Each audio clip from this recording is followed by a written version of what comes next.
Here on the Jordy Culotta Show, make sure and hit that like button, share button, comment button. You know, one thing about Jaden that I've tried to talk to him about is tightening his chin strap. Because he doesn't tighten it, so every time he gets hit, it looks like his helmet's all messed up. And it's like, oh God, he just got rocked. For the win! Caught! It's gone! LSU does it! After fucking Saturday night in Tiger Stadium, boys! Are you kidding me? Well, LSU fan came stuck his spike in my booty. That motherfucker! Fan brought his 2 grandkids by and literally was just 30 seconds, just wanted to say thank you for the team and the season and what you did and how much it means to everybody here is truly what makes LSU special. Yeah.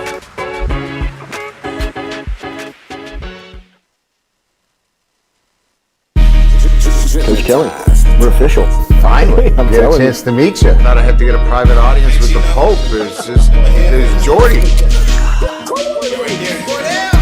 Monday through Friday from 7 to 9. Yeah, you see the notification. We about to go live. We got all your favorite guests. We got them in line. It's the Jordy Culotta Show. And come have a good time. Tearing up, answering the question, and I thought, my God, if she gets offered this job, she's going to take it. It's just a crazy, fun time at LSU right now. Isn't this what everybody loves? From the boot to the east to the west coast. No matter where we go, we open up the phone lines. Come and join the show. Make sure you tell your friends about Jordy Culotta Show. Yeah. Let's go! Let's go! All right. Nice start. Big day. Nice start. It's the Jordy Culotta Show. Come have a good time. Coach, it's great to meet you. Thanks, sir. Thank you for the time.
All right, welcome in and good morning, bad morning, who knows? Hey, Been guys. a long morning already.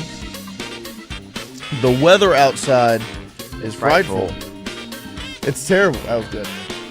Terrible weather. I tell you what, woke up this morning, opened the garage, had to do a dead sprint to my car, and then... Oh, I'll walk so slow. Really? Yeah, I'll just bask in the rain. Nice.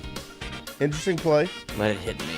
And then the drive over. I tell you, what happens to people's brains? Oh my God! Or their awareness or their knowledge of how to drive when when water starts to precipitate from the sky, the way it did this morning. It needs to be scientifically studied because it was unbelievable. Like from the second I pull out of the neighborhood to the second I pulled in here, there was somebody on the road doing something extremely wrong, and it's completely unaware.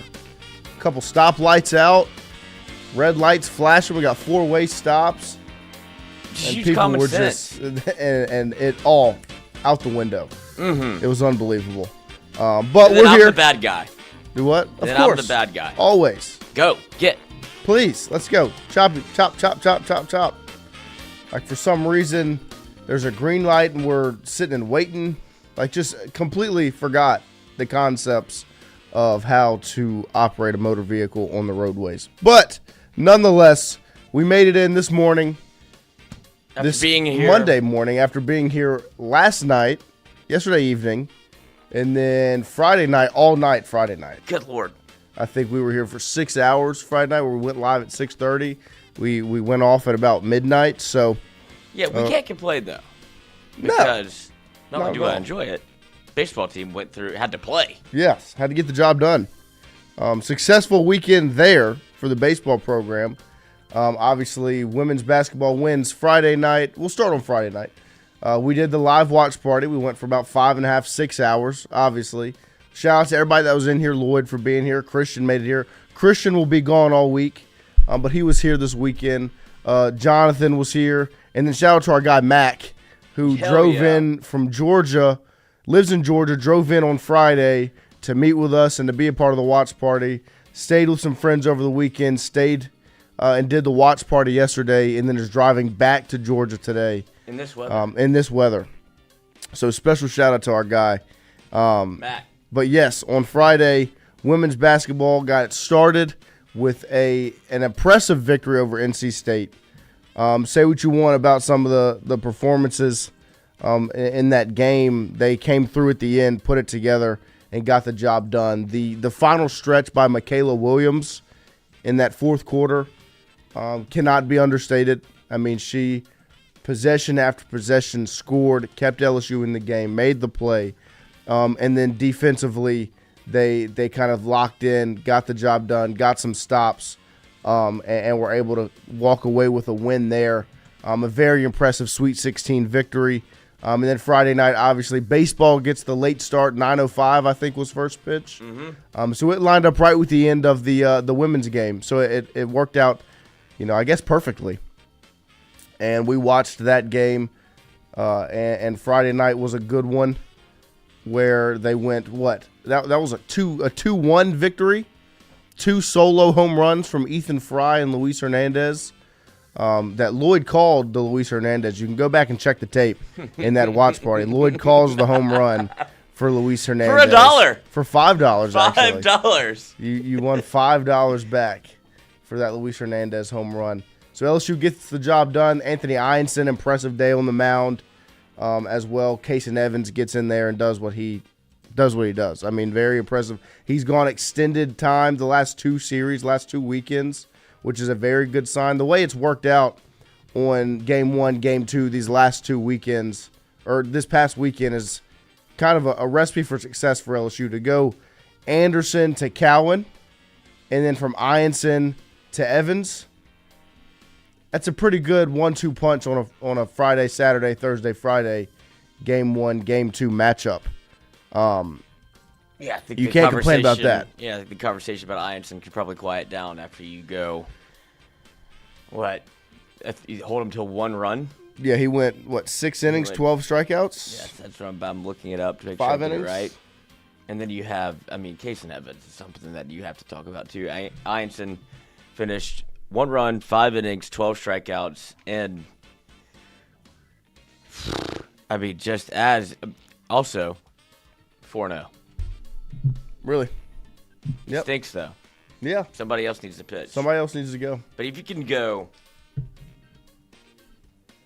Cade Anderson to Zach Cowan, and now Ianson to Evans, and get that close. Like Evans can do that. Yeah, can go He went 6 innings. Yeah, no, 4. 4 Excuse innings. me. He started 4 in the 6th. and struck out 6. He came in the 6th inning. He's a pseudo starter like that. If you're That's able to get impressive. 5 or 6 innings out of your starter on Friday and Saturday with Anderson and Ianson, and then you can have Cowan and Evans come in and close out 3 innings, 4 possibly. That is a recipe for continued success to keep winning series. So LSU baseball gets a big win there. In a way, they really haven't won games so far. Like the offense has been so impressive for LSU up to this point. They haven't had to squeak one out defensively like that and just dominate on the mound the way they did Missouri, to win 2-1. Their Saturday game against Missouri, and they still scored 7 runs. Yeah, 7-6. But I'm just right. just close right. games. Right. And then this one on, I guess, Friday. Yeah, 2-1 with the 2-1 win. Yeah, that hasn't happened yet. Right. And so for the offense not to really be where it's been, and the defense and the pitching to go out like that, that's the game that was you impressive. would think you would lose. Yes. If you would have told me before that game LSU was going to score 2 on a game 2 in the series, I'd been like, eesh. Not too confident going in, but that was an impressive way to close it out. And then obviously you turn the page to Saturday, game number 3. Supposed to start earlier in the day, gets pushed back to 6, ends up first pitch being at 9:30. So a very off schedule we've weekend. been on the same schedule. It's unbelievable. So LSU baseball, wild weekend scheduling wise. Sweep. But they go out there, they start at 9:30. Shores gets through the top of the first, and in the bottom of the first, Let's just go ahead and put up an 8 spot. the offense just exploded. You're talking about the 2-1 game on Friday night. Well, Saturday night they were ready to rock and roll at 9:30 p.m. as the LSU offense scores 8 runs in the bottom of the first, turns it over. Mississippi State battles back a little bit. I think they score 4 in the. They had a solo shot and then a base clearing double that scores 3 runs to cut it 8-4. And then after that, Shores kind of settled down a little bit, took one off the eye, had a black eye, nice little shiner. On the mound, stayed on the mound, kept Make pitching. you proud, Pa. I'll tell you what, that's a dog right there. If you want to complain about the pitching, whatever, that man took one off the eye, stayed on the mound, and finished his outing. And the offense continues in that game as they win, 17-8? So the runs you were missing on Friday, LSU made up for on Saturday with a 17-8 victory. We'll get more into that later. As you turn the page to Sunday, all eyes on the Elite Eight and LSU women's basketball as they had a rematch with UCLA from last year, which is kind of, if you look at the storylines, last year in the Elite Eight, LSU faced Iowa, which was a rematch from the national championship that LSU wins. This season in the Elite Eight, LSU faces UCLA, which is a rematch of the Sweet 16 from last year that LSU wins. It was a rocky start, to say the least, shooting from the field, to begin the game. LSU was not shooting the ball well whatsoever. And then kind of started to catch a rhythm later on in the first quarter, and they closed out the first quarter on a nice little run. I think they were up 13-7, 13-9 to close out the first quarter. And I feel like that was really the last lead they had in the game. You can't quote me on that because I don't know for sure, but just off the top of my head, not looking at anything, I believe that was the last time LSU was in front in that game. Because really all the attention, in my opinion, is turned towards that second quarter. That second quarter is where the game should have been won. Not only was it lost in that second quarter, you should have won the game in that second quarter. Lauren Betts doesn't touch the court. the second quarter. That is UCLA's team. You know, as much as they have other pieces, they are built around number 51, the big 6'7", 6'8" center in the lane. That's who they are. You see it by the way they run their offense. When Betts is on the floor, it's catch, high-low, catch, feed the post. Every single time, like on repeat. Even if she kicks it back out, it's going right back into her hands. And credit to Samaya Smith for the way she battled in that game. I was very impressed with the way Samaya continued to push and really played so well in that fourth quarter defensively, forcing multiple turnovers. But in that second quarter, to me, the game should have been won. You got Betts off the court. She doesn't play in the second quarter. Tamia Gardner did, though. Yes, Gardner did play in that quarter, but LSU should have been, in my opinion, more aggressive offensively. Get to the rim, get to the hoop, go, like, enforce your will on the opposing team without their enforcer on the court. And LSU wasn't able to do that. 5 of 15 in the second quarter. Yeah, like that. And I wish we had, like, a shot chart to look at what shots were taken. 1 of 5 from 3. Right, like shot 5 threes without Betts on the court. UCLA wanted LSU to do that. Like that, in my opinion, I don't have UCLA's scouting report. I think if UCLA looks at Betts not on the floor, LSU shoots 5 3-pointers, they're like, it's a win. Okay, perfect. Because they wanted LSU to shoot as many outside shots as they could. UCLA executed their game plan well. They kept LSU out of the lane. They got back on defense every single time. So credit to UCLA there. UCLA is a very good basketball team. It just sucks that when you look at that second quarter, that should have been the time for LSU to kind of take control of that basketball game. You could have swung the momentum into your favor big time without Betts on the floor. Yeah, you could have killed their will. 100%. Going into halftime, getting ready, and you weren't able to do that. With that being said, you came out in the third quarter, and you were still kind of here and there, but credit to LSU in the way they stayed in this basketball game until the end. It didn't feel like they had momentum at all after the first quarter, like ever, until that final kind of stretch there in the fourth where they started to bring it back. LSU stayed in that basketball game and battled and battled and battled. The shots just didn't fall offensively. Yeah. And in my opinion, I would have liked to see Michaela get a handful more looks down the stretch in that fourth quarter when you're battling back and forth. When you're getting those stops, when Samaya's knocking it out of Betts' hand, or she's getting the block, or the jump ball going the other way. In my opinion, the mindset should have been very similar to the NC State game where it's fine 12. Get the ball in Michaela Williams' hands. As much as she really wasn't in a rhythm, she hit 2 big shots to start the fourth quarter, or to kind of get that run going, I think with about 7 or so minutes left in that quarter. Miss Darren in the chat, 15 turnovers and missed shots they missed 17 shots near the basket. Yeah, no, it was not a clean performance whatsoever. If you went and you asked that team, each player and the coaches, did y'all play your best game? No. Resounding no. If you ask them, did you play a bad game? They probably would say, yeah. They didn't, no chance they played near their best. I mean, Flaugier almost hit a 30 ball. Yeah, and they still were very much in that basketball game closing it out. Somehow Christian started the Addams Family jingle on the watch party, and him and Lloyd in unison, and UCLA starts turning the ball over, missing shots. Like 4 straight stops with the Addams Family. There were some bad turnovers in that game where it was just kind of head-scratching. Like, what are you looking at? Why are you being so passive? And all in all, it was a hard-fought game. Ugly basketball. Very much. And that's what UCLA wanted. Yeah, they mucked it up. That's who they are, because they have the one thing that can kind of break a nasty game.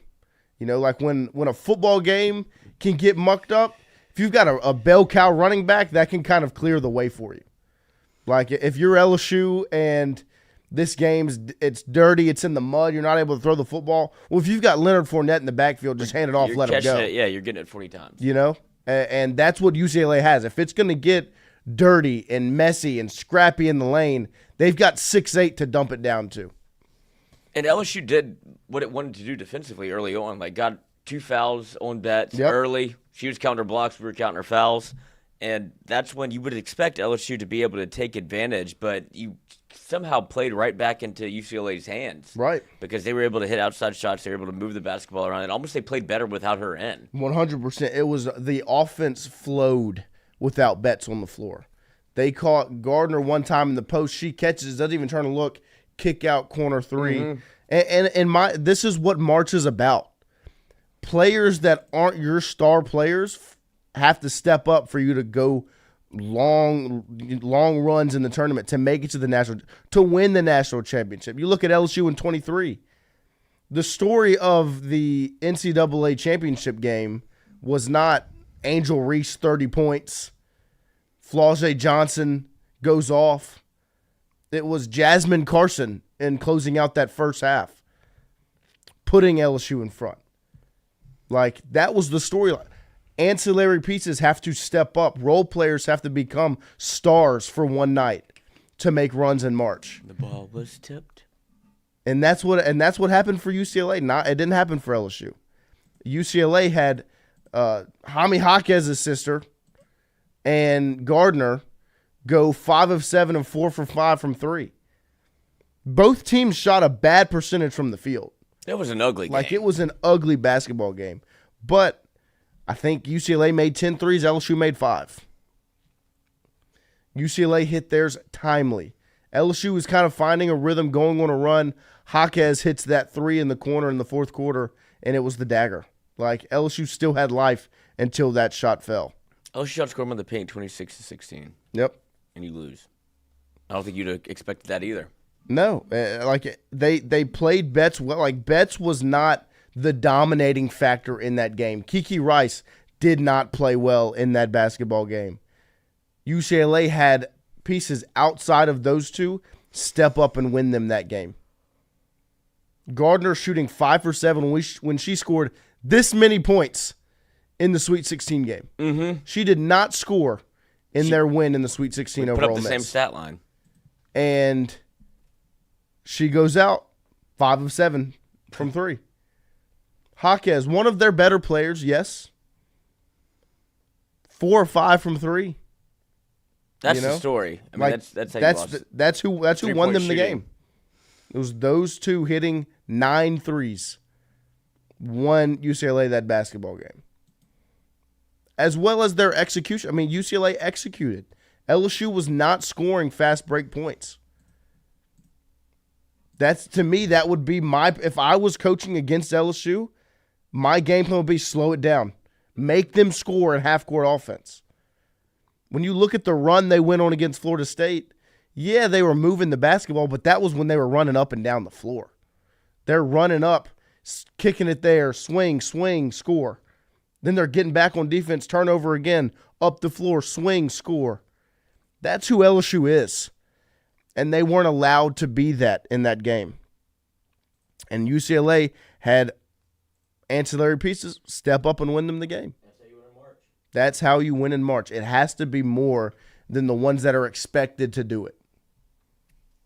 And last night, like that's who's LSU's had. Samaya Smith through this beginning of the tournament. As much as she's a player that us who watch the team expect her to go play well, she's not a part of the big three.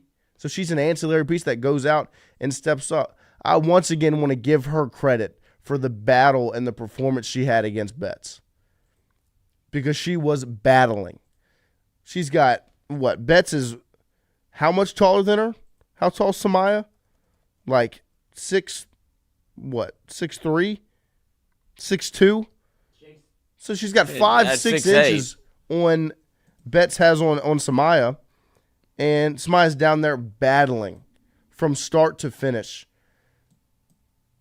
Del Rosario came in the game for a short stretch, caught the elbow to the temple. And this play right here is going to live in my nightmares. This did not cost LSU the game, but man, did it suck. Kim is right there. Great look at it. Not going to listen. Yeah, I mean, the officials got a good They didn't even call. review it. Nope, didn't go take a look at it. And right off the shoot, I mean, that is blatant LSU basketball. The officials were inconsistent in that game. Yep. Just to preface it, not the reason LSU lost at all, whatsoever.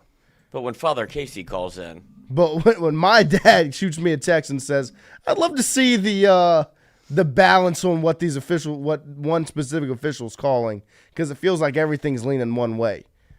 There were some block charge calls that I did not understand at all. They let one go when Aneesah steps over right on time, hit square in the chest. Like when you're when you're taught to take a charge, it's legal guarding position, take it in the chest. Boom, falls backwards, no call. Okay, if that's the way you're going to call the game, fair enough.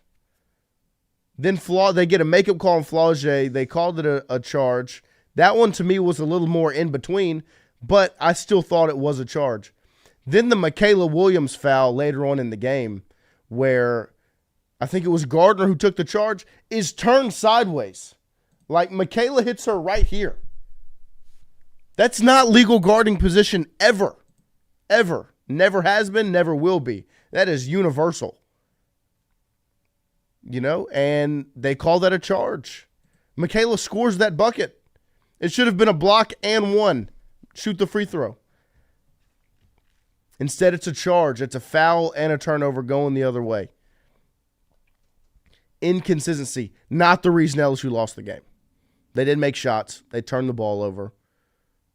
In my opinion, they didn't defend to the level at which they have been, because Gardner's looks, while she stepped up, they were open. She made one tough one at the end of the game.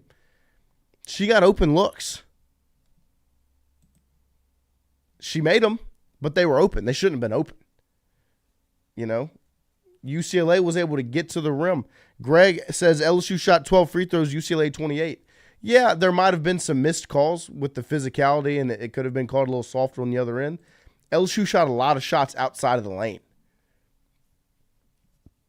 UCLA was still attacking the rim, attacking the paint. LSU was not. And that, to me, sucks because, like, they got Betts in foul trouble in the second quarter, 2 fouls. I think she finished the game with 2 fouls. Now, she should have had an offensive foul on the shoving Samaya. As much as Samaya was embellishing and flopping a little bit, that's basketball. That's just how, I mean, that's part of the game. That's what they're taught to do. Yeah. If they are extending their arms, if they are hitting you in the chest, dropping their shoulder, you're supposed to embellish it somewhat. You would never get a charge call if people didn't flop. Every single time someone took a charge, they could stand their ground and just stand there, but they're falling back to get the call. So Samaya, yeah, her head rocks back. That's why Aneesah gets her nose broken and continues the game. We'll get to that in a second because I want to give Aneesah Morrow all the flowers in the world. Unfortunate. But, yes, but that should have been an offensive foul. She is plowing through Samaya Smith into Aneesah Morrow. But LSU should have said, hey, we're going to go at 51 and draw the fouls. But they didn't. When they were going at her, they were kind of falling away. So she was able to just use her length and block it. They were kind of like they were trying to Euro step around her. They were trying to fade. They were trying to float over.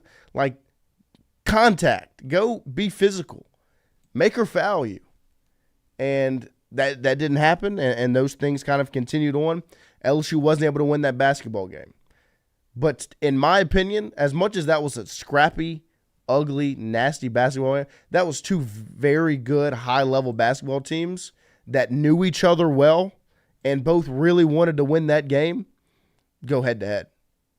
As scrappy and mucked up as it was, and as poor as LSU's performance was, they still defended well. Like, there were some defensive blunders. They didn't defend to the level they had been. They forced 15 turnovers. That stretch in the fourth quarter where LSU gets themselves back into that basketball game was impressive. Samaya Smith pokes one out. Then there's a block. Then there's a held ball. Then Flaugier jumps the passing lane. Like, they started getting in that rhythm, that flow, until I think maybe that was when Betts got the offensive rebound and one kind of momentum, like stopper. And then Jaquez hits that three, and that was kind of it. And Gilbert went down on offense, had, a couple of those missed pull-up mid-range that she has been getting worn out about on Twitter. Please refrain from going at the players. Did I agree with Gilbert's decision? No, not really. I wouldn't. If I was the coach, I would not have been a fan of those shots being taken. Score.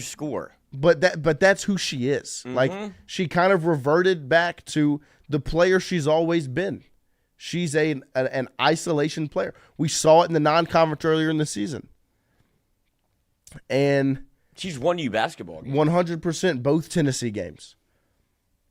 And so to go on social media and bash her for some bad decisions down the stretch is just embarrassing. Don't do that whatsoever. I guarantee you she's probably looking back and saying, should I have shot those shots? Should I have waved off Michaela Williams and drove to the rim? Probably not. But those are shots she's made on a consistent basis this season. They didn't fall last night. She's made those shots against Tennessee and won you those games. LSU wins that game 9 out of 10 times. Yeah. If it plays out the way it did. I think so. LSU didn't shoot the ball well. And I think that's the frustration. 100%. That game was that game was there for the taking, and you saw their ancillary pieces, six person step up, and LSU's didn't, and that was kind of the difference in the basketball game. Was if you have KG go instead of 0 for 7, she goes 3 for 7, 5 of 11, 5 of 8 from 3, like Tamia Gardner did. Right, that's the difference. Yeah, ancillary pieces stepped up for UCLA. They didn't for LSU. I will say, a star was born, Samaya Smith. Samaya Smith has become the player that we were expecting going into her sophomore year before she tore her ACL.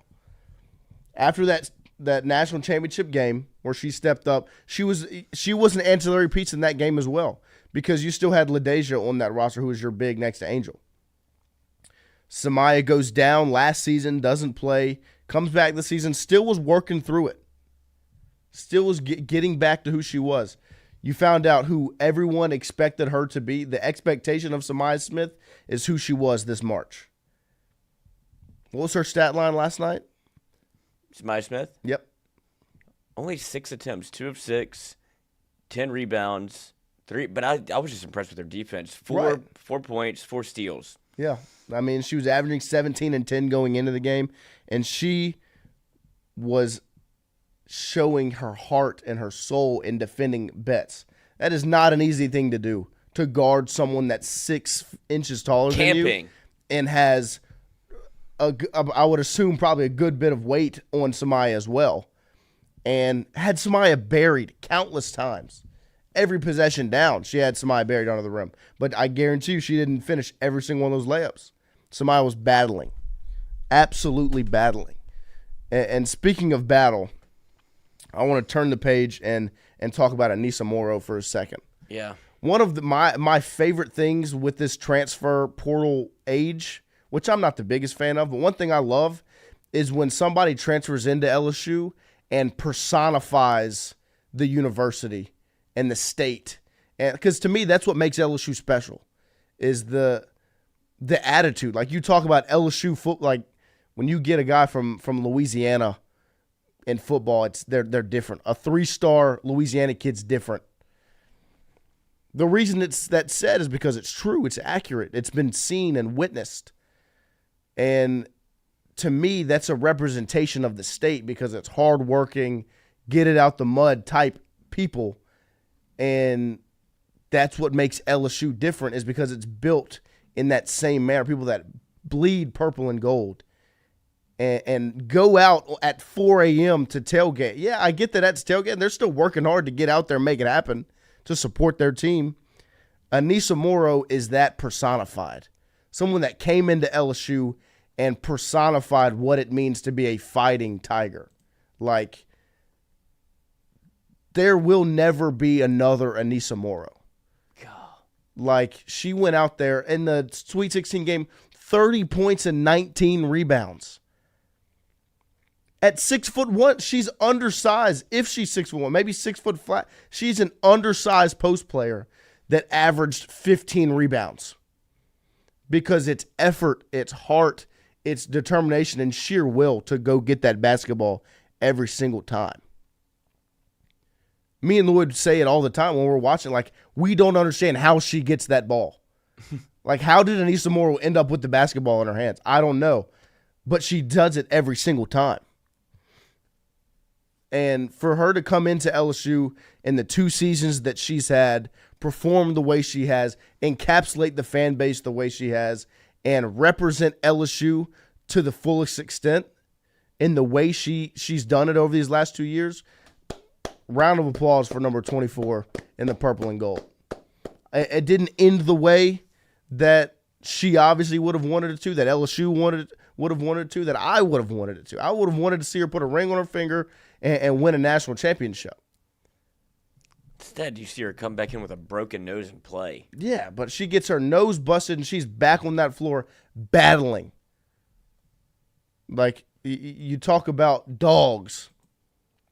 Aneesah Morrow is the definition.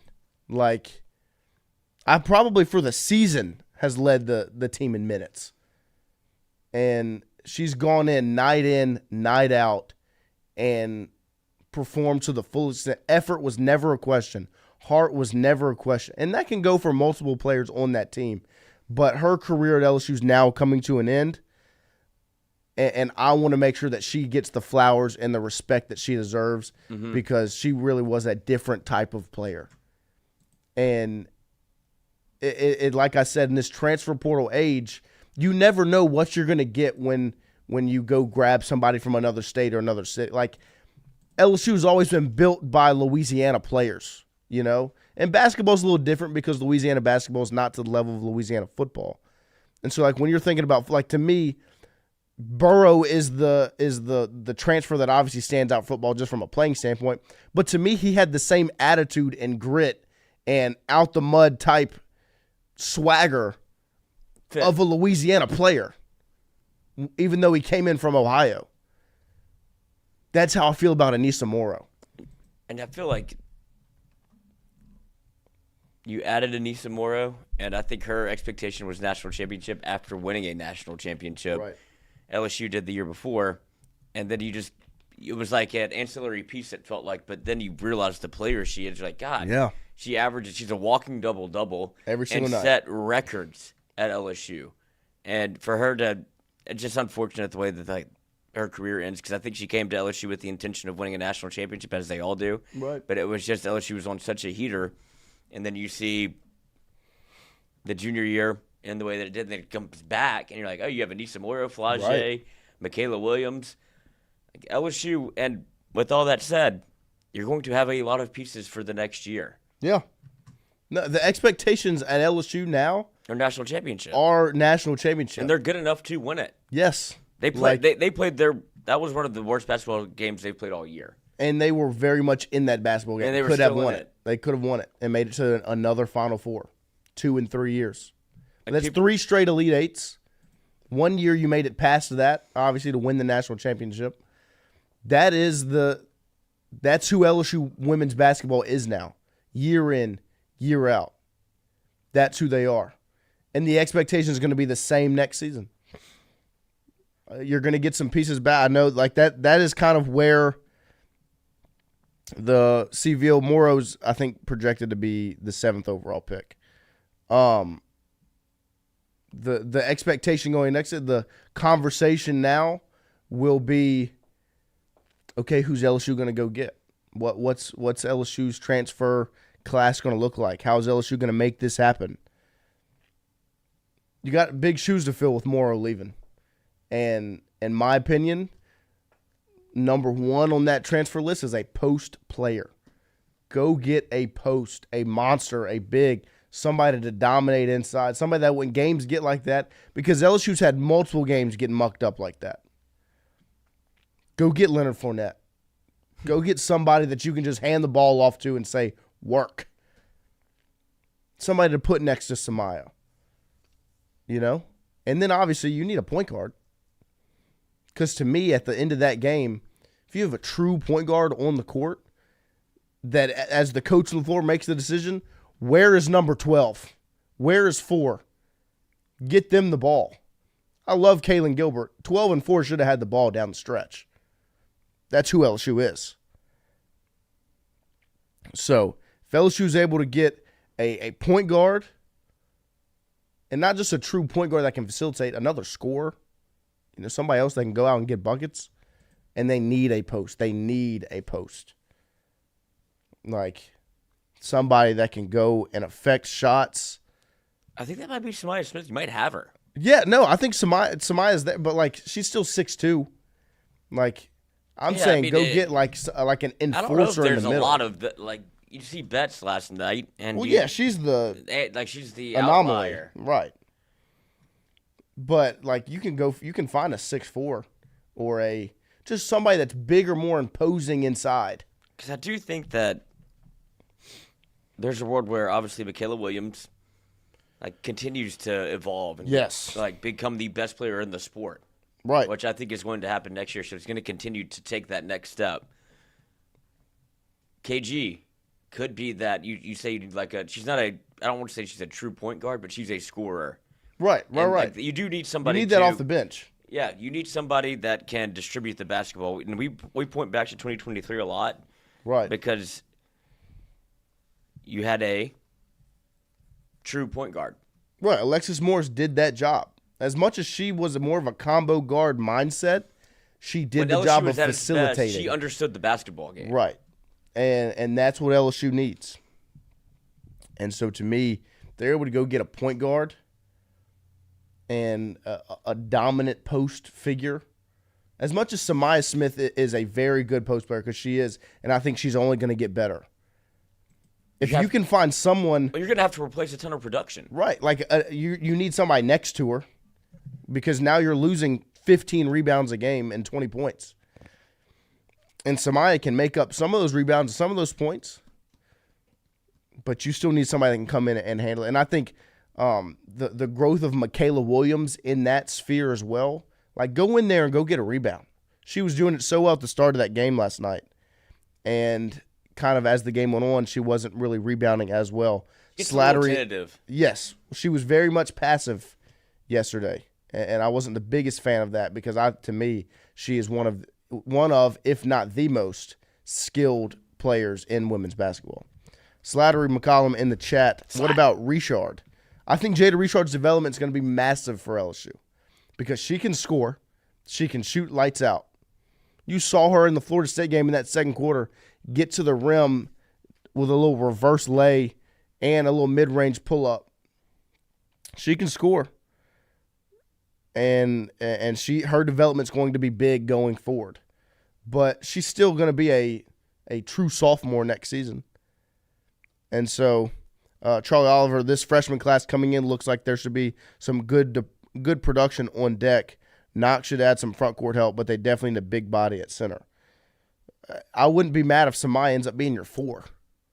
Like playing the power forward position, and you go get a big body to be the 5 to really just... Because then you can go small by putting Samaya back at the 5, and that's what you were this year.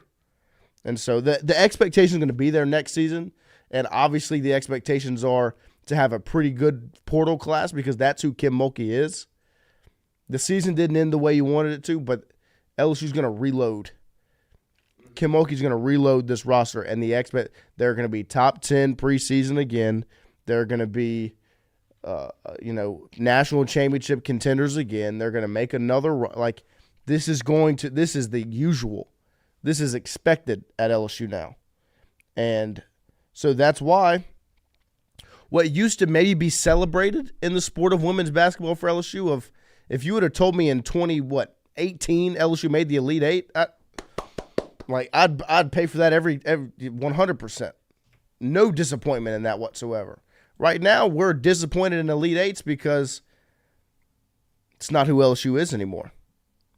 LSU's a national championship contender in women's basketball. And as much as it was an ugly game yesterday, I was impressed with Samaya Smith and her will and her fight against Betts. Flau'jae Johnson at the end of that game and the way she was able to lock in offensively in that fourth quarter. It's a tough loss. It's a tough loss for us. I can't imagine what the players are going through, which is why you should in no way harass the players on social media because they're taking this loss harder than you, I promise. But there's going to be a lot of growth and development with players on the roster this season. You might lose some pieces to the portal,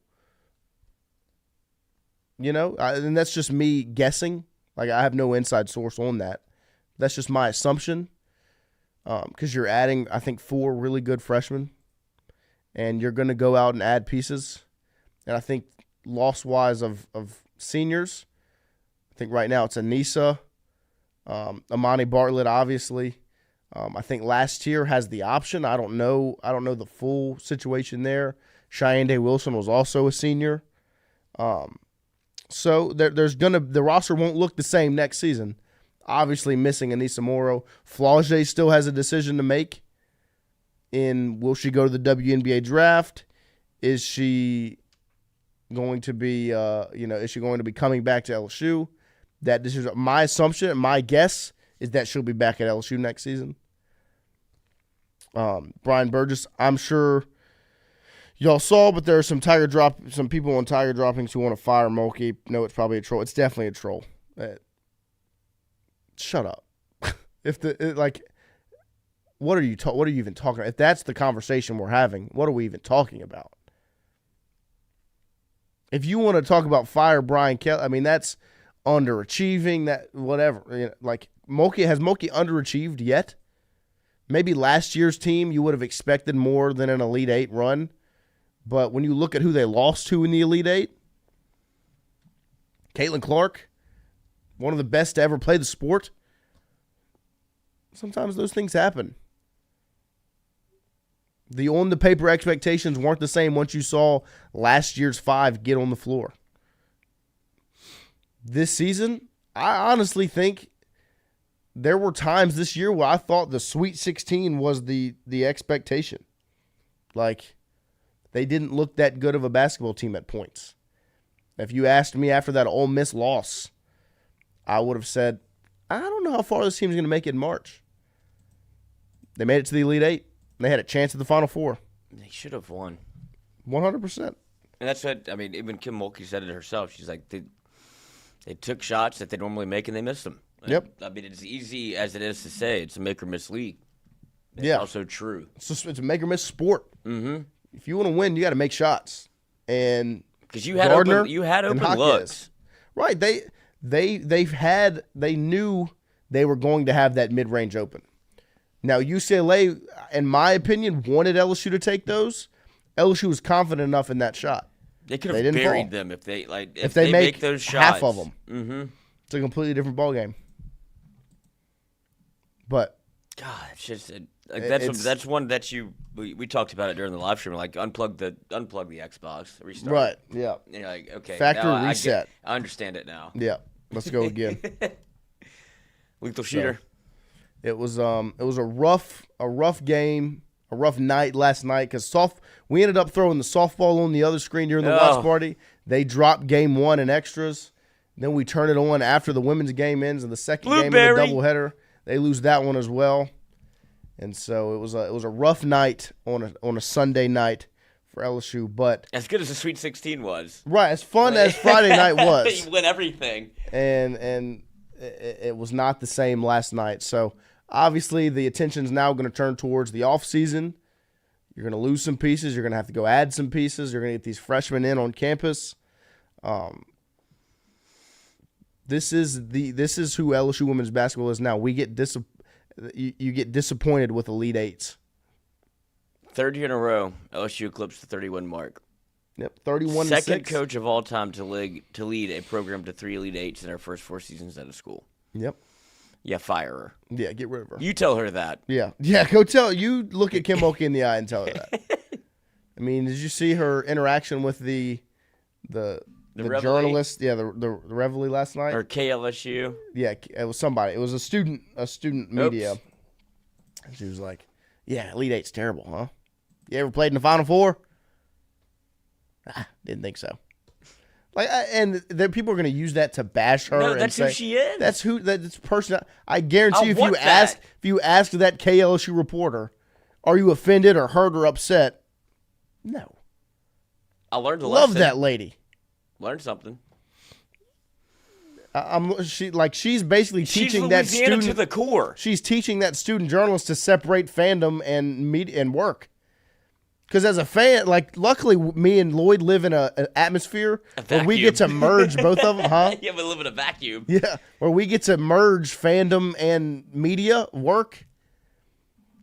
Like, but we can still separate art from the artist. Yeah, as a fan, Elite Eight should have been. We shouldn't have lost. We should do better than that.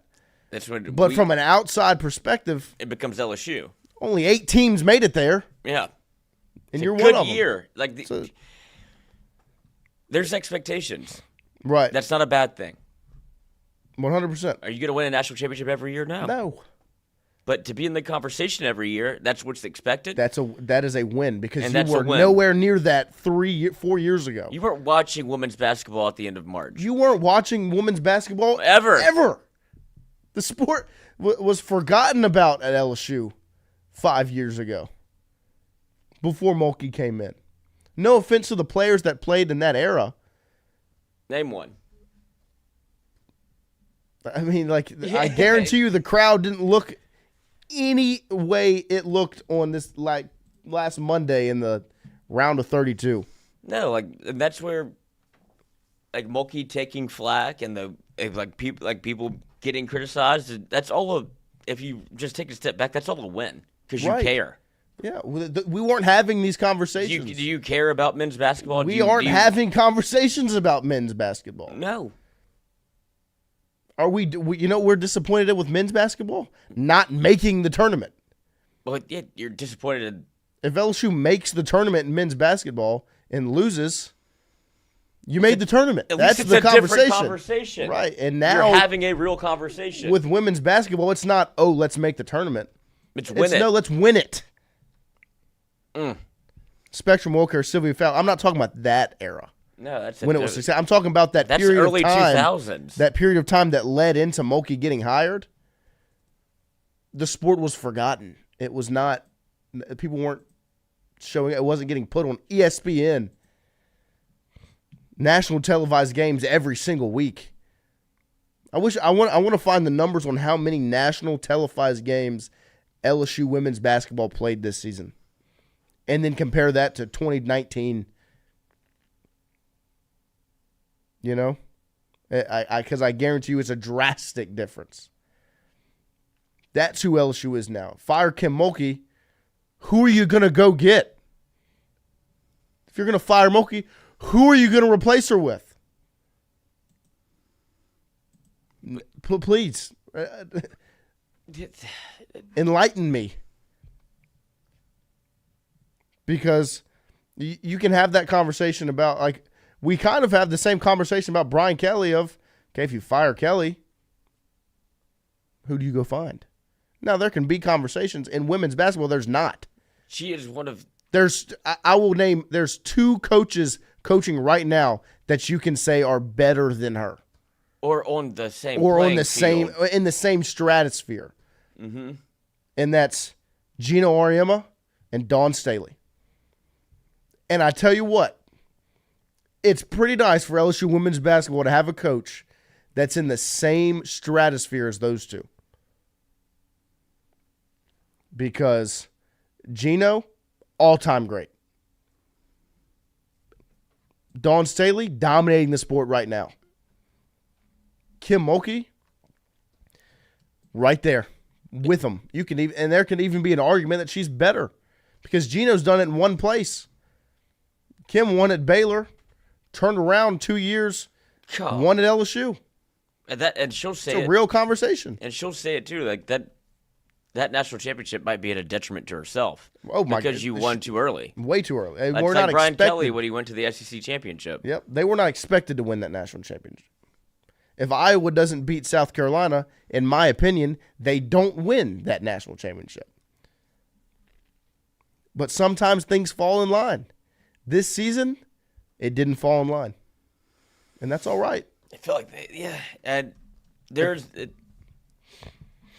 whether they're going to add in the portal. Yes. That's what LSU does. That's what Mulkey does in this era of having the ability to do so. She's a great recruiter, obviously. But then to be able to recruit at the next level where people look at LSU and go, Elite Eight every year? Yep. I can be the one that, like Aneesah Morrow, same thing. Like she saw a team that was national championship worthy and said, if I go there, I can win. And she did. Although she didn't get that ring, she won a whole lot of games. Got to the table. Like that's all every single. You want to be able to be in that conversation. LSU continues to put themselves in that conversation for LSU for women's basketball in general. Yeah. Like you look around, there's not going to be a whole lot of Caitlin Clarks walking through that door. Right, and to me, one of the other biggest wins is every time a big name player hits the portal. LSU. I guarantee you, there's a conversation being had, and the expectation is LSU is going to be a player here. Like anytime Tania Latson hit the portal, LSU, everybody that's an LSU fan is kind of like. And I guarantee you she's probably looking at LSU like, I need a point guard. I can score.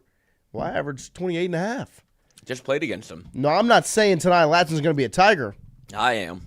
I would love it if she was. But I'm just saying when big-name players hit the portal, LSU's going to be on that short list. Because don't get it twisted. We talk about like men's basketball needs money, whatever. LSU has money. Guess who gets it? Kim. Yeah, and Kim raises She'll it herself. do it herself. She wasn't getting financial support up front. She didn't make the round of 32 and then have all these donors come in and say, we're going to give you money to go get Flau'jae Johnson and Angel Reese and all these pieces. Now, maybe that story changed after the national championship win, but she beat the streets, go raise her own money. Kimberly Latson, Johnson if she stays, and Williams, yes, please. Flau'jae, I think, is going to stay. Amen. I would be surprised if she didn't, because I think her brand being tied with LSU, as much as she is an entity in herself and is going to make money regardless of where she goes, the way LSU has grown her brand, I think there's probably more money sitting right here in Baton Rouge. She's a star. Than to go to the pros.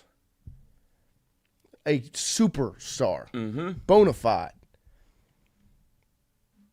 And when you get to the WNBA, although she will still be a star, it's just a little different. And Seville says Hilton is still here. That's right. I mean, love is love. I'm not gonna say that that's one of the biggest reasons she stays, but love is love. I'm 22 years old. I've got friends that are in relationships. I know how that works. Love is love. I had a buddy that picked a college, went to college for a girl, dropped out after the first semester.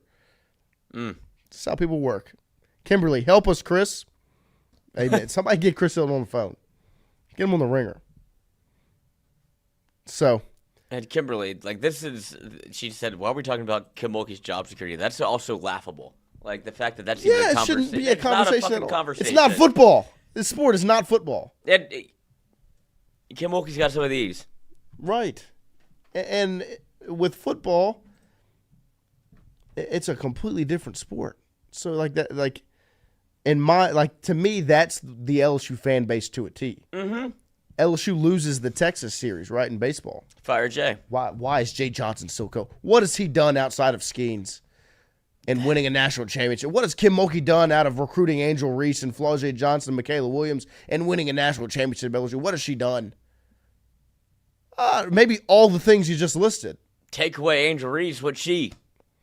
Well, she got her here. Well, she's the one that got Angel Reese here. Jamal Johnson, Flau'jae not leaving. She will stay her senior year, plus the WNBA CBA coming up. It wouldn't make sense for her to leave this year anyways. Yeah, no, I mean, I think she stays in Baton Rouge. I do too. Purple Barney, where has Jordy been? It's his show, or so I thought. Not anymore. Come on. So, we're going to take a quick break here as we have rolled right into hour number 2 and through, well into hour number 2. And we're going to take a quick break, run some of these commercials. We'll be right back after this. Red Stick Sports. Red Stick Sports, a local staple in Baton Rouge to all sports fans, was founded back in 1981 and has remained a family business for over 40 years. Today, they still have the great selection on the floor, but they're also a leader in custom apparel for businesses, sports teams, and other groups. Take it from us, everybody over here at FM Digital Media. They help us out with all of our apparel. Let them help you out today. Go ask for Cody over at Red Stick Sports. Check him out online at redsticksports.biz. The Jordy Culotta Show is brought to you by A-Bears Lawn Maintenance. Commercial or residential, A-Bears Lawn Maintenance is ready to work. A-Bears can tackle all your homeowners association requirements.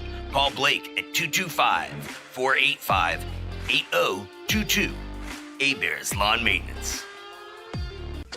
Are you looking for sound financial advice? Then get in touch with Daniel Newman of Edward Jones. You can call him today at 225-261-8262 or email him daniel.newman@edwardjones.com. If you're planning for retirement, saving for college, for children or grandchildren, or just looking for sound investment opportunities, get in touch with Daniel today, 225-261-8262, located on Magnolia Square Drive in Central.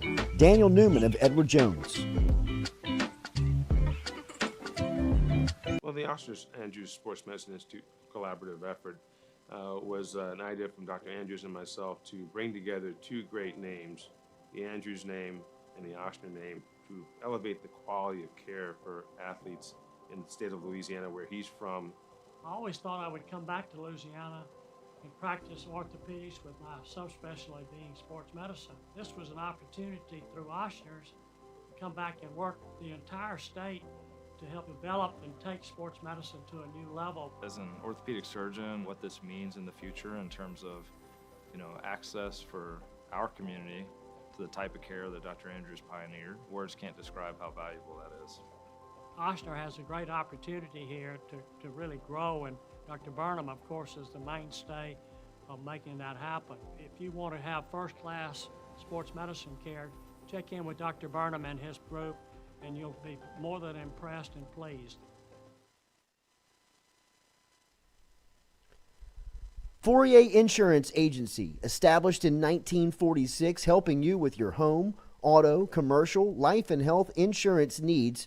Around in Baton Rouge at 4275 Government Street and online at FourierAgency.com. Whatever insurance you're in the market for, home, auto, commercial, contractors, life and health, get in touch with Fourier Insurance Agency, FourierAgency.com, or give them a call at 225-383-0682. Fourier Agency. Get Gordon. And get it done. Yeah, everybody know Gordon in a 225. He done link with Big Foe. He got buku ties, Ferrari sliding, flying in a new coupe ride. And every time I ride by, I see a brand new sign. I'm a Gordon. I know that he gon' get it done. Whether it's a big truck crash or a hit and run, recovery funds, he fighting to get a ton. Mike Epps, man, we all about the Benjamin. Handling injuries, man, are you kidding me? Gordon McKernan, that's champion energy. Yeah, family man with a family plan. Get Gordon, he gon' fix it like a handyman. Get Gordon. And get it done. Welcome to Trifecta. Trifecta Sports Therapy in Baton Rouge. Recover, repair, restore. At Trifecta, they believe in total body wellness. Trifecta gets the body back to its full potential. Whether you're a youth or pro athlete, a pre or postnatal mom, or if you lead an active lifestyle or a senior citizen, Trifecta has the class, the sports massage, the sports therapist, the stretch therapist, or the equipment like infrared sauna, cold plunges, and golf simulators to find your best.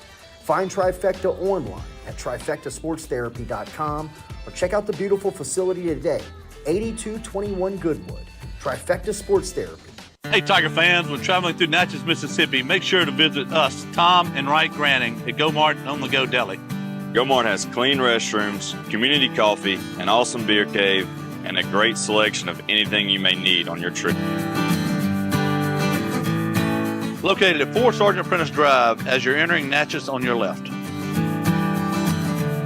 Also, stop by Wardo's Po' Boys at 309 North Broadway on the beautiful Natchez Bluff, where everyone is family.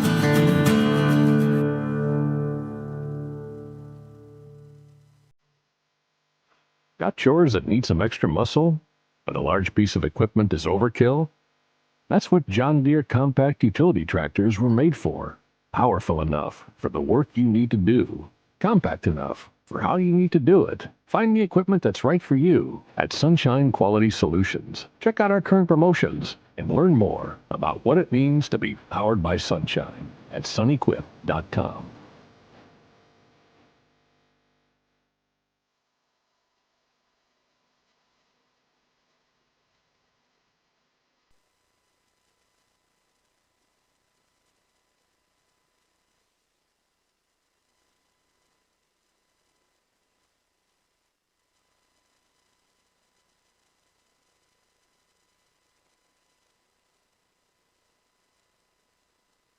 Break for a minute, I had to go charge up.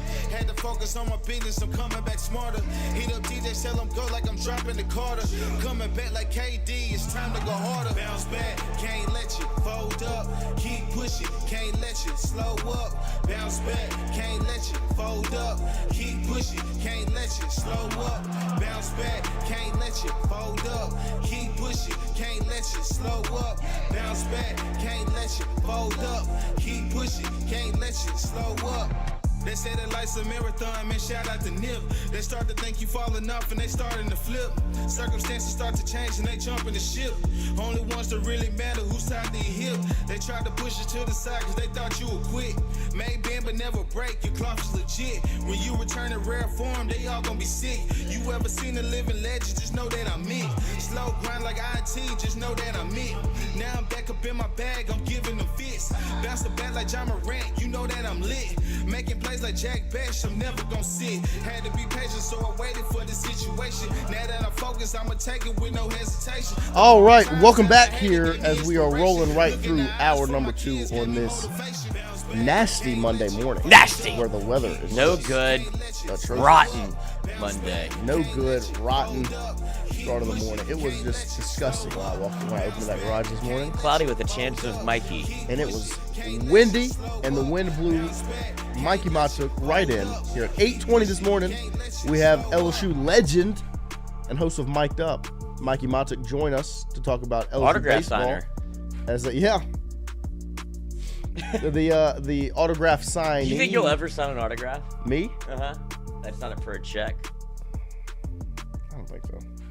That would be awesome if somebody asked for your autograph at one point. The show gets to the point where you're signing autographs. I don't think that'll ever happen. Do you think Jordy's ever signed autographs? I don't know. I know he doesn't sign checks. You think like Moscona or Shea signs autographs? Yeah. You think Shea ever signs an autograph? Shea gets pictures. Yeah. I've seen that. We've taken pictures. I've taken pictures. I don't know why. I took a Bus Brother picture one time. I was working at the Jambalaya shop. Yeah, you want to be famous. This is what it looks like. Yeah, working at the Jambalaya shop. A humble man. Yes. But we will have the autograph signer, Mikey Matuk, in at 8:20 this morning as LSU swept Mississippi State this weekend. Great sweep. To kind of, to get back in a positive mindset here, the kind of tales of an LSU season where the first SEC series against a bad Missouri team who hasn't won in the league, you sweep. Expect it.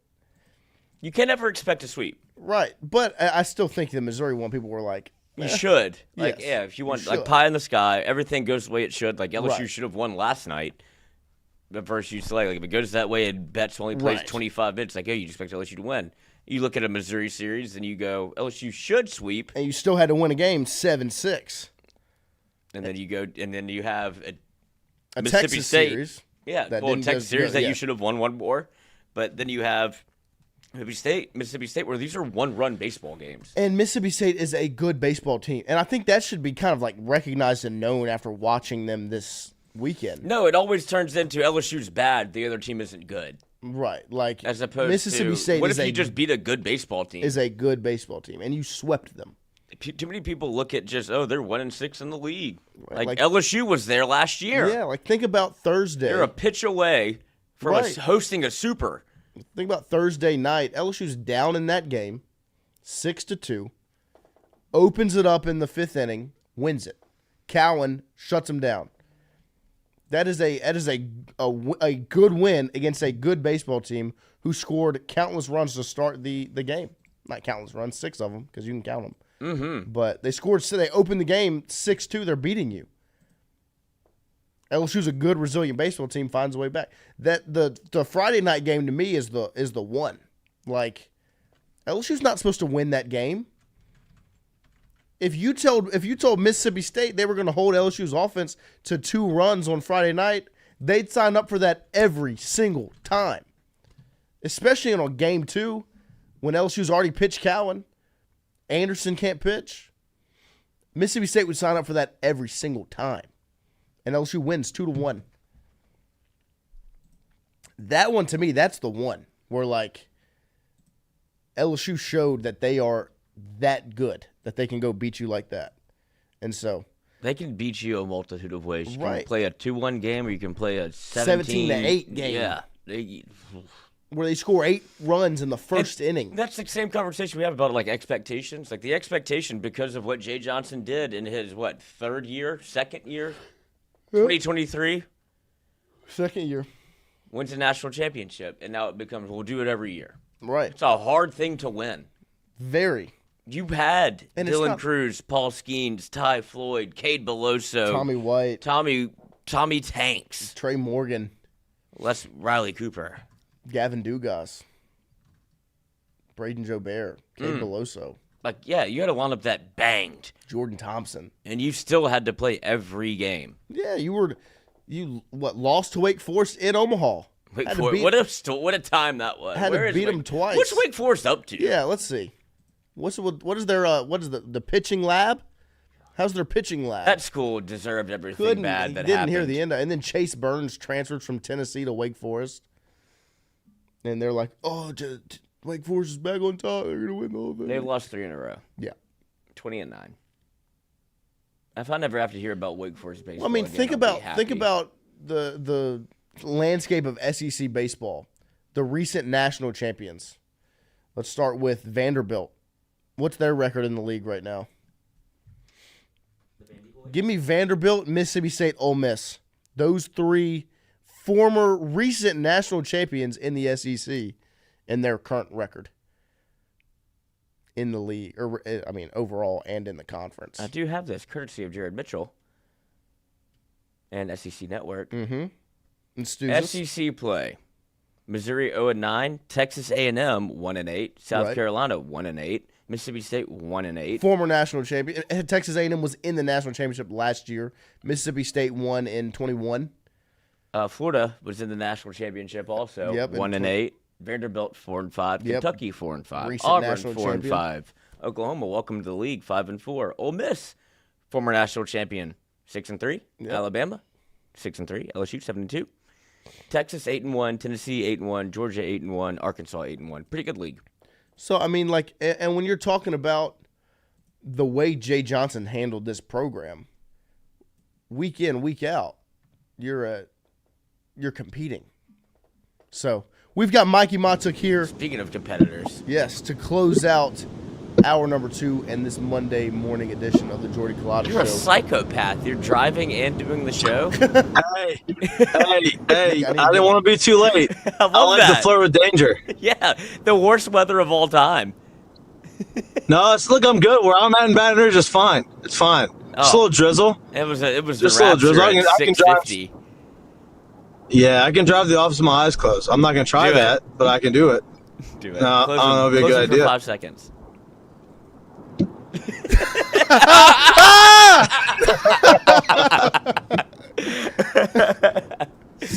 That's awesome. What up, Big boys? Matt. How we doing? How's Good. the weekend? Good morning. Sweep. Good morning. Sweeps are fun. Sweeps are fun. Sweeps are good.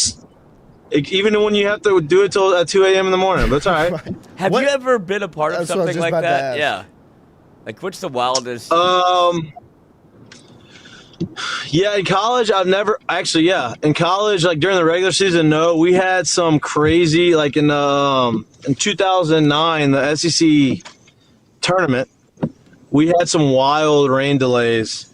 We had to play Georgia, and there was a crazy rain delay, and we ended up playing Georgia at like I don't know, same thing. Ended at like 2 a.m. and then we had the 9:30 game in the morning the next day.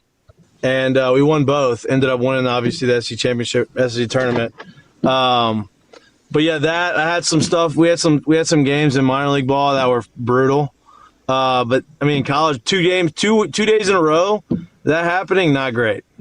Yeah, how difficult is it as a player to stay locked in when first pitch is supposed to be at 6? Uncrustables.com. And now it's 9:30, 10 p.m. and you're getting on the field. Yeah, it's that's a long day because you just don't know. Hey, we're gonna play or we're not gonna play. Okay, get ready. Okay, never mind. Don't get ready. Type thing. You gotta be locked in the entire time. Honestly, I think as a pitcher, it's a little bit worse. Like starting pitching, it's a little bit worse because you have this whole routine that you want to go through to get ready for the game, and you can't really go through it, right? Like, hey, they tell you the game's ready, and they give you 45 minutes to get ready, and so it's just a little bit different for them, and that's why I got to give a lot of kudos to Ianson and to Chase Shores for being able to go out there and compete and do the things that they did. Obviously, Ianson pitched great. Shores, I think he pitched fine. He had one little hiccup of an inning, gave up 1 homer, some other like kind of blue infield singles, and then the double to go 4 runs. But he got through 4 innings. He didn't look bad. So, for those guys, it's a lot more difficult. For the offense, it's a little bit easier to get up and get going when the game starts. Have you ever had a scenario when a pitcher takes one off the eyeball and keeps going? Well, I mean, luckily the ball bounced. That was it was a chopper, not a line drive. But yeah, I mean, that's kudos to him, dude. I mean, he grinded out, got out that inning, and then Jay said he was going to go back in if he didn't have the shiner. Yeah, it seems like he was fine, which is good going into this coming weekend. But yeah, man, he's a grinder. He's, I don't think anybody can question his toughness. I don't care how hard the ball is hit. Having a baseball hit you in the eye is never fun. No. Yeah. Talk about Saturday night or Friday night specifically, game number 2, where LSU's won close games. They beat Missouri 7-6. They've been able to battle back in some and win them close. But if you would have told me going into Friday that LSU's only going to score 2 runs and hit 2 solo home runs, I wouldn't have been confident going into that baseball game. How important and big is it that LSU was able to win in that fashion? Yeah, it's been huge. I think there's been times in Jay Johnson's career here that their team, not to his fault, but just the way the team was structured, that they didn't really win a lot of close games. 2 years ago, obviously when that won the national championship, they did that. And this year, it seems like they kind of have that mentality and the makeup to win those close games. 2-1 is it's that's kind of an old school pitcher's duel. You don't see many 2-1 games here anymore.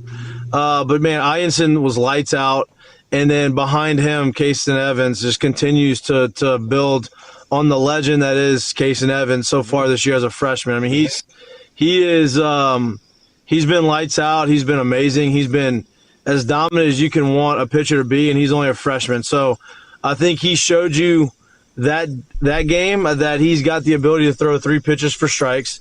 He has the ability to get you out with his fastball, his changeup, and his slider. And so I think, the future is bright for him. The season is bright for him. I believe he's going to be a Friday night guy here at LSU. And, what he did, I think, allows Jay to do what he does on Friday to do it on Saturday. And I know, Lloyd, we talked about this last week, and I said it feels like if Kason Evans can do it again, like he did last week against Texas, it feels like he's got Cade Anderson followed up by Cowan to piggyback that and kind of get you to the end of the game. And now it feels like on Saturday he's got Ianson followed by Kason Evans to get you to the end of the game. If you have to use them that way, there's a chance where if LSU's swinging it, and you don't need to use him to throw 3 or 4 innings. He can maybe throw multiple times on a weekend, but he's obviously the number one or two guy out of the bullpen. And I mean, you can't talk enough about what he's done. And then, I think Ianson gets a little bit of doesn't get enough credit for what he's been doing. Yeah, I mean, I don't know why people don't think he's good. I know he didn't have 2 great outings in a row, but it wasn't like they're god awful. We didn't give up 10 runs. He struck out 15 at one point this year. He's the only guy to throw 7 innings this year, and he had another 12 strikeout game this weekend. So he's been amazing, and he seems like he's continuing to get better. Yeah, he went 5 innings and had 12 strikeouts through 103 pitches, but he can't do it. I want to talk a little bit more. Yeah, he's not efficient. He's not efficient. That's what they say. Yeah, he's not efficient in his pitches. Yeah. Just 12 Ks, no big deal. Only walked 3. Did you expect, and I don't think it's fair to even say did you expect, but how surprising is it that Casey Evans can be extended like this? Because that's a tough thing to ask from not only a freshman, but somebody at the back end that you've seen him get 6 outs, but to ask him to go 4 and trust it is wild to me. Well, I think look, this guy, he was a starter all through high school, right? So he's used to throwing multiple innings. Well, shortstop and pitcher. He did both. So he's used to doing that. He's used to throwing extended innings. If this was his junior year and all he's done was close, and now he's extending, I'd be like, okay, this is something that we weren't expecting. I think it's great for him. It's great for the team that he's able to do that. And it's great that Jay trusts him to do that, right? And I think he's earned that trust through the fall and through the spring and then the beginning of the season, where he's gotten 6 outs and he's gotten 7 outs and now he's gotten 3 1/3. Now Jay's like, hey, we feel comfortable throwing you out there for 75 pitches. And so, I think he's going to continue to progress that way. I know a lot of people are talking about how we're going to see him in the rotation. I don't think we see him in the rotation this year. Same thing with Zach Cowan. I don't think you see him in the rotation this year. I think Jay likes that combination of those two coming behind the 2 starters. Can people just be happy with the way that it's currently constructed when you've swept 2 SEC teams and you have no? Okay. No, people they don't want that. No, they don't like that. They think Chase Short should be the closer now, which I don't agree with either. Yeah, they're not happy. They want everybody to go 8 innings and 1 hit ball. Everything that you're doing, flip it around. I want to see Zach Cowan start. He's going to get you the same amount of outs. What's the difference? Why does it have to be the way you want it? Exactly. It's not working. Exactly. No, it's not working. They're 7-2. It's not a bad deal. But just if you flip it, I want Casey Evans to start and Anthony Iverson to come out the pen. So you want Casey Evans to throw 4 innings just at the start of the game. That'll make you happy instead of at the end of the game. Shut up. Exactly. Exactly. And look, I know a lot of people are upset with the bullpen. On Sunday, Saturday, Game 3. There we go. Game 3, the bullpen wasn't as efficient as you want them to be. And listen, that's going to happen. They're going to continue to get better. And I know we keep saying that, but the reality is they are, right? It's just a lot of these guys have not thrown in these situations, and you got to give them an opportunity to take their lumps and figure it out and get the experience, and they're going to get better, right? You're going to see them get better, similar to what you saw last year in the bullpen. The fortunate situation of this is you have 2 guys that come out of the bullpen that can give you 4 innings. Last year you had 1 guy. This year you have 2, potentially 3 if William Schmidt can get his thing going, and then that would potentially give you 3 guys to piggyback starters, which would set you up very nicely for postseason play. Yep. I think another name that we should start mentioning here is Jaden Newt. Yep, agree. He looked great again on Saturday with 2 innings. He kind of righted the ship. He's been great in the midweek, and so it's Jaden Newt has kind of put himself in a position to where Jay can count on him. And look, that's kind of Jay's recipe. Hey, prove to me on midweek that we can count on you in the midweek to go out there and do what you need to do. We're going to give you early opportunities on the weekend. Prove to me you can do that. And as you continue to prove to me that, we're going to give you extended roles and count on you a lot more. Yeah, you just want that vote of confidence. I trust him with my life, which is where Riley Cooper got at one point, where it's like, oh, I trust him with my life. You're like, oh, Jesus, you do trust him. Yeah, that's your guy. Yeah, that's your guy. But I think throwing Newt in that role on Saturday, does that move him officially from the midweek guy? Because he threw, it's only 27 pitches, but he's been your midweek starter throughout kind of like the last 2 weeks, and now you throw him on a Game 3. it feels like he will not be the guy to go in the midweek. Or am I wrong? No, you're not wrong. He may go midweek, but he may only throw a couple innings. I mean, he only threw 2 innings on Saturday. You got Sunday off, Monday off, and you pitch on Tuesday. It's probably a work day for him. So I'd imagine you start seeing midweek. You're probably going to start seeing multiple guys throw, not a guy throw 4 or 5. You may have a guy, 3 or 4 guys throw 2 innings plus to get through that game and just kind of use it as a work day. I know it's not the most fun thing in the world, but you gotta have him available for the weekend. Luckily, you play Friday, Saturday. You're back to the original Friday, Saturday, Sunday series this weekend, and so I think he has a little bit more rest to go out there and say, hey, you can throw maybe 60 pitches, 70 pitches on Tuesday and still be good to go on Saturday. Yeah, they have Oklahoma Thursday, Friday, Saturday for the next. The next. Oh, is it Thursday, Fridays? Yeah, it's Thursday, Okay, Friday, Saturday. never mind. The next series against Auburn starts off again on Friday, Saturday, Sunday. That's right. That's right. Yeah. Regardless. Very unfair. Very unfair. Very unfair. It's unbelievable. Very unfair for LSU having to go all the way to Norman and Austin, Texas. Yeah, who do they think Who they scheduled are? that? I mean, it's unbelievable. I can't believe you have to go on the road twice in the audacity. SEC. It's crazy. Do you know who Yeah, LSU it's crazy. is? I don't know. They built the brand. But it's unbelievable. It's unbelievable. Special treatment deserved. But I do want to ask. Everybody's out to get us. Yeah, that's right. You can't trust no one. But when it comes to what you saw against Mississippi State, where you can win a 2-1 game and then come back and win a 17-8 baseball game with your offense the way that it's constructed, does that tell you how good LSU could be when you can win baseball games both ways? Yeah, I think they've showed that a lot this year. They've shown that they can score a bunch of runs. They've shown that they can pitch and play in some close games. They've shown they can come back. I think it shows the not only the potential of LSU, but it shows you the talent they have and the kind of the makeup of the team. And I know, you see the stats and you see what they do on the field, but what you don't see is the makeup. You don't see the chemistry. You don't see the guys involved, being, hanging out with each other. You don't see that type of chemistry. And I think that goes a long way on the baseball field. And it feels like these guys have that based off of the type of game that they have. Hey, it doesn't matter what type of game as long as we win. And you're seeing that by the results of these games. Yeah, and speaking of the results from this weekend, is it safe to say Mississippi State's a pretty good baseball team that LSU just went out and swept? Mississippi State's not. They're not as bad as people say they are. They're not as bad as being swept through nothing. They had some really good arms throw this weekend. That's why the first 2 games were like the way they were. And then Sunday game is always been, hey, you're going to have to kind of hit your way through it. And Mississippi State's a really good baseball team. They had guys out there that were throwing the shit out of the baseball. Like they were electric on the mound. They had guys in the lineup that were able to swing it, and they were putting a lot of pressure on LSU starters in their defense, and LSU responded to every challenge they had. So huge sweep, huge. Obviously, you want to win every series, but to be able to get a sweep, especially coming off of a road series loss, is a huge deal for LSU, especially against a team like Mississippi State, who always comes in LSU looking to win. A question from the chat: did you see the Kentucky and A&M game situation deal yesterday? Yep.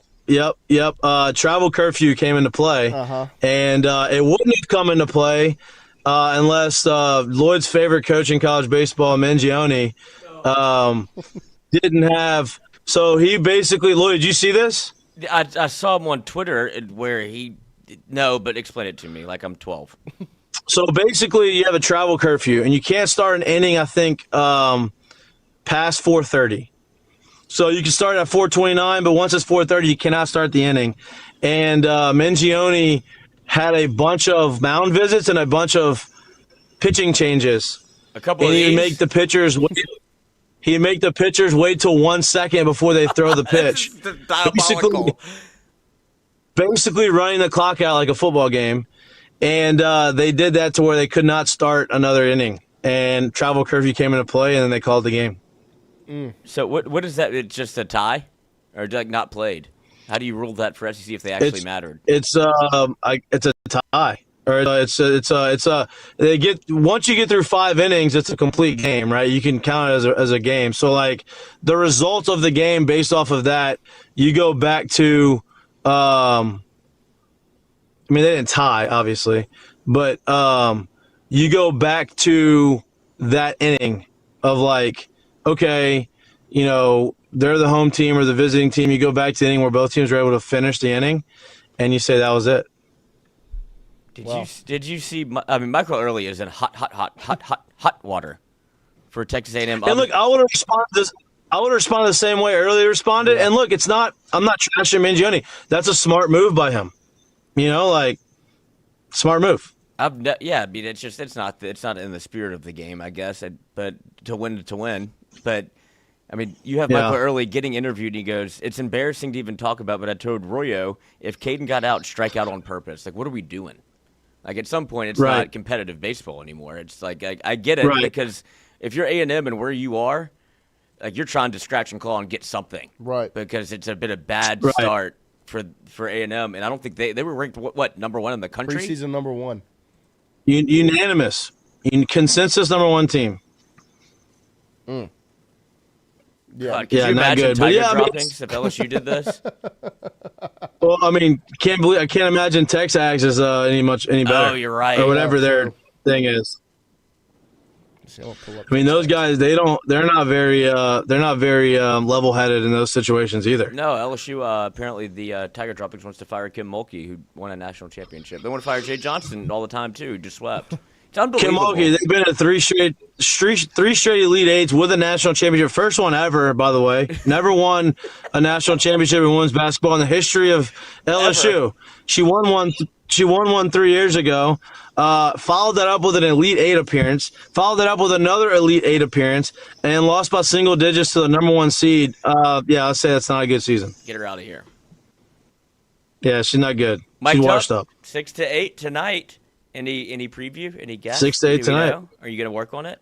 Working on the guests. We're working on the guests. Listen, it was a long weekend. I'm in the office now early. That's just kind of when I get my, hey, who do we want? Here's a question for everybody. Who do you want to listen to? Is there anybody specific that you want us to go after? Gavin Guidry. That's going to be the resounding answer. Get it done. Wow. That's I don't want to put the kid in that situation. No way. No, think about the kids. Do that. They can't do that. Can't do that. They do in the chat want to know if you just got that shirt fresh out the pack. No. This is I'm not a pack shirt. You know me. I can't wear shirts right out of the pack. No, the tactile. I have to go to a wake today. Oh. Why would you? I have to be ready for that today. So I have to dress in this, go to that, and then, I had to look good. I had to look crisp with my crisp white button down. It's very crisp. And thank you. I just came out of the dry cleaners. No starch. I don't do starch. No starch. No, that's our autism. And I feel good about it. Yeah, no, you've been getting plenty of compliments in the chat on how white the shirt is. So good work. And your teeth. Good camera. My teeth are white too. Yeah, whiteners. There you go. All natural. Brush my teeth every day. 2 times a day. Dude, 2 days a week. And I need to floss more. Yeah, that's what the dentist will tell you too. Yep. I haven't been to the dentist in 10 years because all they say, well, you should that does not shock. Yeah. Oh, Curiel that does not shock me for an interview. Oh, Curiel would be a good one. We're working on getting him. I'd like to get Baird back on. Yes. Talk about his deal. Talk about his transition. I'd like to get Jake Brown on. Mm-hmm. He's been swinging a hot bat, and he's been making the transitions. Yeah. I mean, Schmidt. there's a bunch of guys that we can get on. Schmidt back on at some point. Yeah. I think Jake Brown is probably our great white buffalo at this point because everybody that's come on from the team is like, oh, Brownie? Like, they love him. He's hilarious, apparently. So it seems like he takes that to the field. Oh, Andrew Messina says the Pearson brothers. Oh, a threesome. Ooh, we get the That's it's aggressive, Lloyd. It's golf. What are you talking about? Well, we have 4 guys, and at that point we'd have 4 guys, so it'd be a foursome. So, yeah, you know, you can play wolf. easier to play games. Yeah, easier to play golf games with 4 guys, not 3 guys. We learned that. We learned that the other day. That's right. So I'd love to have a foursome with the Pearsons. Yeah. We'll work on it. We'll work on it. Josh obviously been on the show a few times, but John not so much. So we'll work on it. We're gonna have some guys. From what I've seen in White Lotus, I don't know if you want brothers together. Oh gosh. Oh boy. Yeah, that was dark. Very dark. Worst storyline ever. He threw up. Very dark. The other brother doesn't remember. No, Little brother doesn't remember care of the world. No. Now he wants to be it. Never mind. You probably haven't seen the last episode, but Wants to be a dentist. I don't want to mess up. Wants to be a monk. Yeah. This show's off the rails. It's unbelievable. It's wild. Very interesting. Very interesting. To say the least. I get real dolled up. It felt cute. I just thought. What if sometimes I feel like sometimes I want to be a little Asian girl. Sometimes I am that Asian girl. Pay one to watch. People haven't seen this. They're like, what the hell are these motherfuckers talking about? Goggins didn't say a word in that scene. He's like, "Oh my god." Oh, really? Really? Wow. All because you didn't want to have a scotch. Like, just have a drink, brother. That would be way better than this. Hey, Lloyd, he falls off the wagon. That guy falls off the wagon. Does he? Yeah. Oh, let's go. Next episode. You gotta watch it. I thought he was gonna be the spiritual teacher for Piper.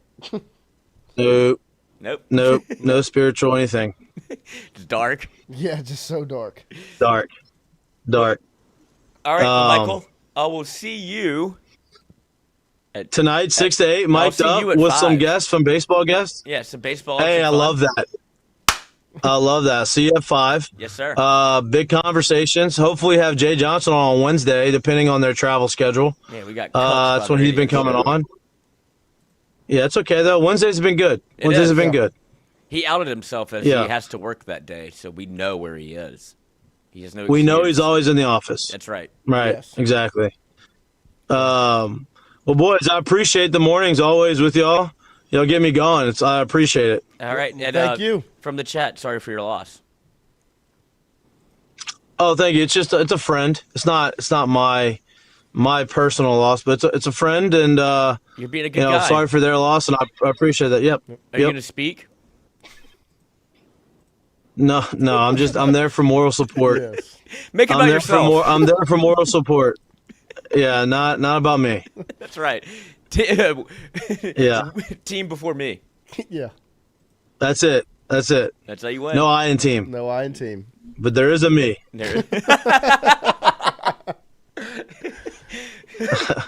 I bet 450. All right, buddy. Oh man, all right, boys. Thank you again. All right, later. Yep. Sorry Thank for your y'all. loss. You're an idiot. I mean, he is right. Yeah, I know. You are an idiot, but if I'm an idiot, look at him trying to hang up the phone. You're our idiot, Lloyd. Yeah, that's right. Okay. They Great did stuff ask, from Mikey as always. They did ask on Mic'd Up. They're like, "How are Lloyd and Mikey friends?" It's like, I really don't know. I was like, "Would you call streets?" Like, absolutely. And I do remember the first time we met, and it was an LSU football game. Whenever Mikey was Mikey, right? Big deal. And I kept going to the bathroom too much. He goes, "Did you ever sit the fuck down and watch the game?" And I was like, "Oh, no, never meet your heroes." Yep, never meet your heroes. It is. I mean, you just have that way about you. You can be friends with anybody. That's right. You just win everybody over. I don't think people probably would have put me and you together as friends either. Or Billy with right? you. Yeah, no, it's true. But get in where you fit in, which is everywhere. Amen. But yeah, no, great stuff from Mikey, as always. The insight and the jokes and the White Lotus breakdown. You need to watch. I watched last night's episode last night. I couldn't wait. I need to watch it. Yeah, it was very good. But yeah, I caught up. Good. Until the live, and that was a shocking development. Yeah, no, very shocking. I don't know how that happens, to be honest. No, me. I have a brother. Yeah, so as do I. Never done it. Never thought about it. No. Thinking about it now, don't like it. Too far. You scared me with the thinking about it now. No, you're thinking about it. No, stop. All right. We appreciate you guys on this month. Let's do an athletic connections. Yeah. Let's do that. I wonder if enough time has passed. What a sick show. Sick fuck. Sickening. Disgusting. What are you, a sicko? What are you, a pervert? Like to play games, do you? Speaking of great HBO show, Succession, miss it. Mm-hmm. What are you, a sicko? What are you, sicko son? Oh, fuck off. Oh, don't time out on me. Oh, there no. it is. There it is. We're good? Yeah. Good. We got to knock this bad boy out. This is the easiest game ever. Oh, we got logos. Let me zoom in real quick. Can you explain Athletic Connections for the people while I put on some bump music? Athletic Connections here, you have 16 little circles, little orbs with something in the middle of them. And you have to make 4 groups of 4. So there's 4 different groups of 4 that are all connected to one another. So we can go, let's see, diamond, hardwood, gridiron, and rink. I feel like those are all. What are these logos going to do? Athletic services. Yep, that's going to be the tough one. We'll just play. Nuggets. Bucks. Celtics. See, that's where it gets tough because now what are we? But what could that mean? Oh, we could do recent NBA champions. Celtics, Nuggets, Bucks, Warriors.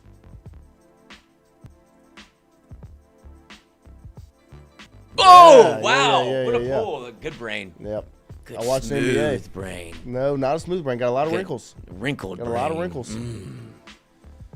Let's see. Mouth guard, helmet, pad, gloves. Easy. I mean, come on. This. I mean, give us a real game, please. Kings, I don't Ravens, know what this Northwesterns, one Rockets. is, but I know purple. it's got all purple, all in purple. it. Yeah. Come on. Look at that. We solved puzzle number 189, and we'll solve puzzle 190, and puzzle 191, and puzzle 192. Because you can't beat us. I kind of got in the bag right there. I like that was. I didn't even have to answer. That felt good. I'm not going to do the other one because the other it makes connections? me feel dumb. Let's do it. Yeah. Yeah. Why not? Thank you, Kimberly. Thank you. That was impressive. I appreciate it, guys. Noah's smart. Stop, dude. I know. You're gonna make me blush. Oh. Sorry for your loss. It's not my loss. Like, okay, Mikey. Okay. But I am going. No, I and team. There's a we in that motherfucker. There's a me in that motherfucker. Oh, Hunter Hall wants an Elite 8 recap. No, I didn't watch it. Auburn clutched it out against Michigan State in a close one. Houston dominated Tennessee. Duke and Alabama was one of the best basketball performances I've ever witnessed. I was playing. Duke absolutely dominated Alabama. Nate Oates had a great press conference. He said, we threw this at Duke, this at Duke, this at Duke. We tried this, and this, and they had an answer every time. So, let's see. Kimberly, that was a quick lunch. That's how my brain works, Kim. Yep. Let me down easy. Do it, don't. Sheesh, Noah. You shouldn't do that. I'm going to do it. Okay, Sorry, here we Hunter go. Hall. Let's think. 4. Withdrawal. Transfer. I'm already lost. I don't like this. I'm going to zoom out. It's too close to me. Let's see. Withdrawal.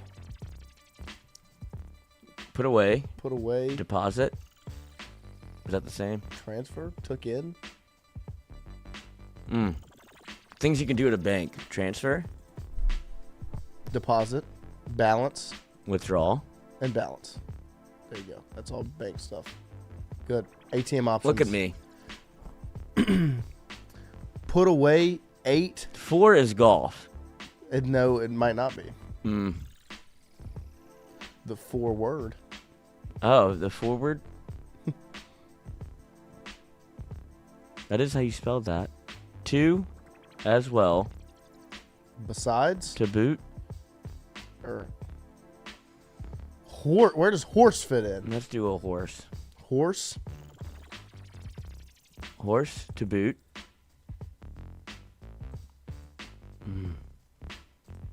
Put away 8 had took in from Brian Burgess. Took in. According to Mr. Burgess. Yeah, consumed. Consumed. Disgusting. Put it away. Horse. Screen.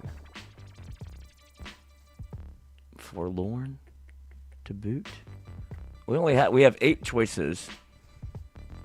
2 combinations are correct. Mm-hmm.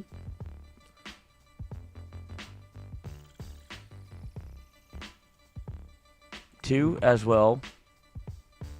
Besides. Mm-hmm. To boot. Word. 4. 2 to boot as well. Word. I'm looking at the chat. Yeah, me too. I saw the 81 Olives commercial with him and Jalen Rose the other day and laughed out loud. Oh, Kobe, rest, rip. Glimmer says, smart as a kid from Central can be. There's definitely a cap on us. That's true. Oh, you were wrong, Hunter Hall. I went with your fucking word.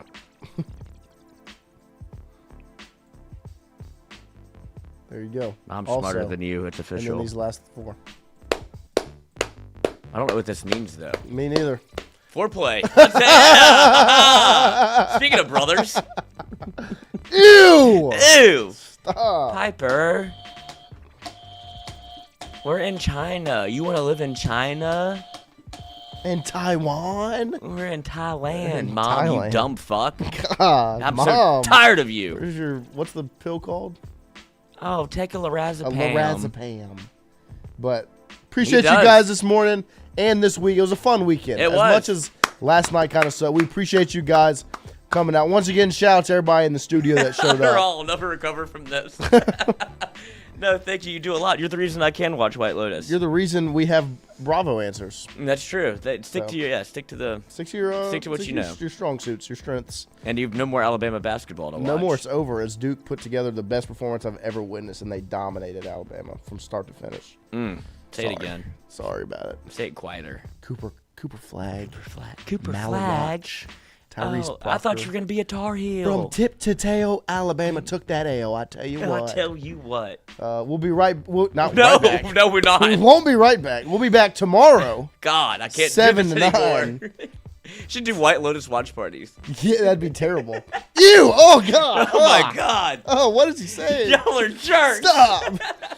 Hunter, I love you. Yep. He's texting me too. Yeah, he's calling me right now.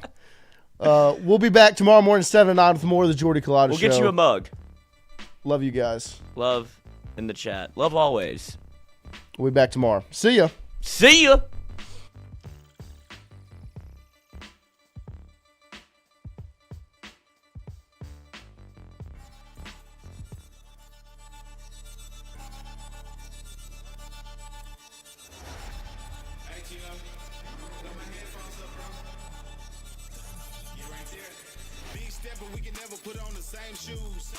I've been giving L's like I know love and I can't lose. For myself, man, I can't lose. For my family, man, I can't lose. I grind hard and I can't lose. I'm stacking days, man, I can't lose. Big stepper, we can never put on the same shoes. I've been giving L's like I know love and I can't lose.